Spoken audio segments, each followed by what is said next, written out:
Devana Babu? Devana Babu. Por que Devana Babu? Fatídica pergunta. Véi, Devana foi o nome que surgiu pra mim um dia quando eu tive uma epifania, cara. Eu sonhei com esse nome.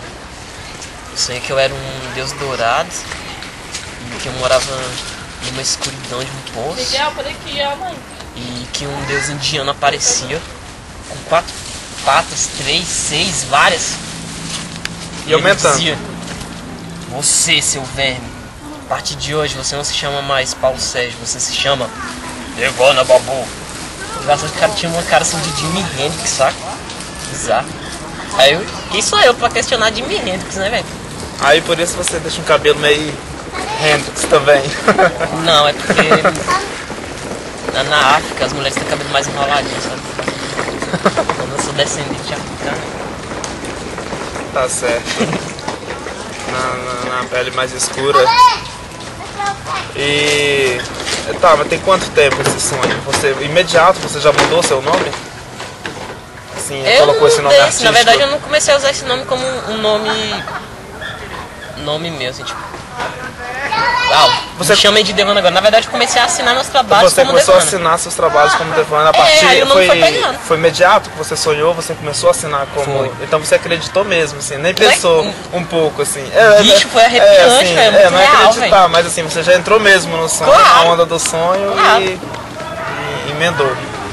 Tá, Devana, você trabalha com rock hoje em dia, mas você já criou também o seu jornalzinho na escola, no ensino médio, né?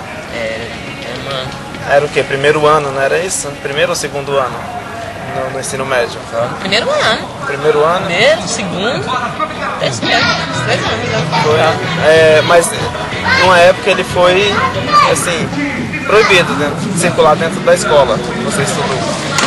É porque assim, foi uma época assim, meio punk rock, assim, vamos dizer, na minha vida. Aí o que aconteceu? Primeiro que o colégio é um tédio, tu sabe, né? É uma merda.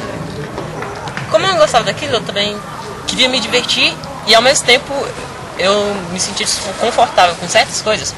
E como eu via que que as pessoas geralmente não expressavam suas angústias em relação ao que sentiam no colégio. E, vamos dizer assim, é todo mundo, claro. Uhum. E ao mesmo tempo não tinha uma visão muito crítica daquele lugar que eles viviam. Então, falei, vou tocar o foda-se. Aí eu resolvi publicar esse jornalzinho, né? Só que o jornal, assim, não era um jornal assim que eu falava sobre literatura, poesia. Era uma coisa meio panfletária, de certa forma. E era muito ácido. Assim, E ele não era muito críticas ácidas. E ele não era muito formal, né? Não, a linguagem não tinha dele, nada de formalidade. Na verdade, eu pegava uma matéria, digitava lá no Word. Eu fazia a matéria, claro, primeiro, escrevia numa agendinha que eu tinha lá, um livro velho tosco. Aí eu escrevia a matéria, escrevia. Depois eu ia em algum lugar que eu conseguisse, sei lá, um órgão público da vida, alguém que trabalha numa corregedoria da vida lá, pediu pra imprimir. Aí eu imprimia, recortava o negócio, era assim que eu formatava o jornal.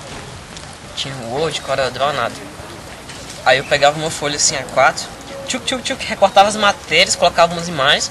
Aí, na época que desenhava, era Proton. Era com colagem? Como era esse trabalho? Colagem mesmo. Caso se não tivesse cola, colava com curso. Ah, sim.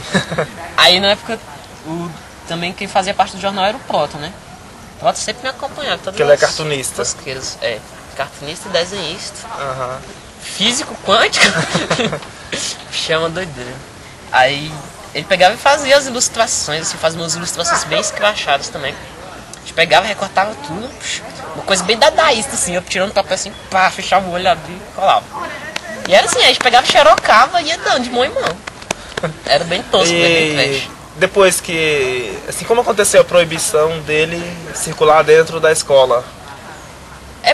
É porque assim, falava coisas que não eram texto em si. Eram coisas muito sadias, foi sabe? Um texto em si que levou a isso ou o jornal em geral? Foi um acúmulo de textos em si. Porque primeiro eu publiquei um texto chamado A Verdade sobre a Escola.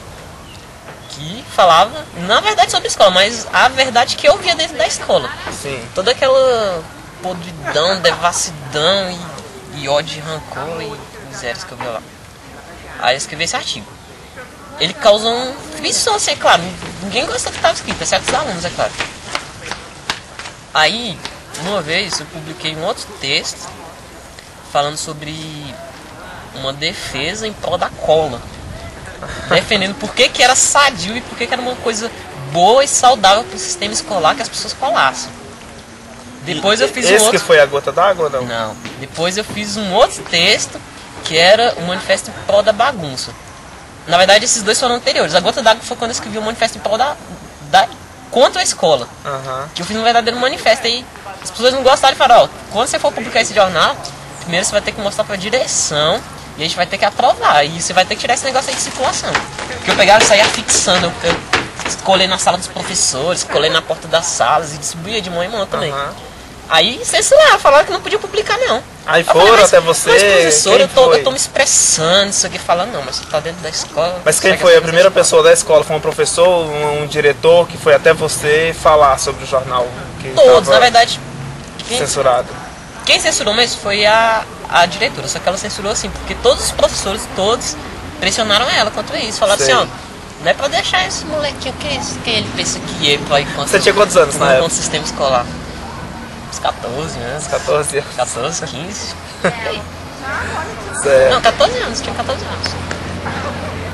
E foi na época que você tava, como você mesmo disse no início, foi na época que você tava meio rock and roll da vida, assim, né? Quando você começou a se envolver também com a música, foi essa época?